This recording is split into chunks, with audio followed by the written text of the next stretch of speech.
महाशिव पुराण अध्याय 3। जब त्रिमूर्ति की स्थापना हुई तब सृष्टि रचने का कार्य ब्रह्मा को सौंपा गया, लेकिन शून्य में कुछ भी नहीं था, न भूमि, न जल, न आकाश, पंच तत्व का निर्माण।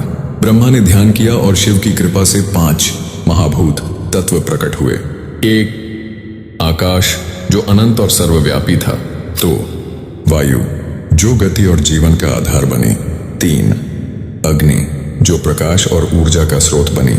4 जल, जो शीतलता और जीवन दायिनी शक्ति बनी।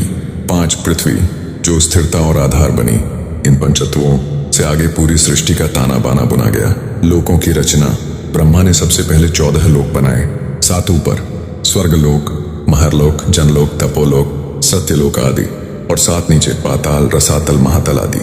फिर उन्होंने नदियां, समुद्र, पर्वत और वनों की रचना की। धरती पर हरियाली फैली और जल में असंख्य जीव जन्म लेने लगे। जीवों की उत्पत्ति। इसके बाद ब्रह्मा ने मनु और शतरूपा को उत्पन्न किया। इन्हीं से मानव जाति की शुरुआत हुई। उन्होंने देवताओं, असुरों, गंधर्वों, अप्सराओं और यक्षों की भी रचना की। हर जीव को अलग अलग गुण और कर्तव्य दिए गए, लेकिन एक समस्या, ब्रह्मा की रचना सुंदर थी, परंतु उसमें चेतना का अभाव था। जीव थे, पर उनमें जीवन की ज्योति नहीं थी।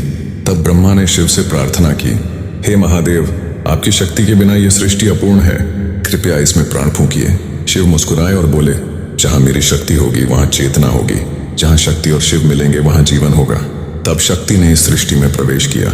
जीवों की आंखें खुली, वृक्षों में हरियाली छा गई, नदियों का जल कलकल करने लगा, पक्षियों ने उड़ान भरी और संसार जीवन से भर उठा।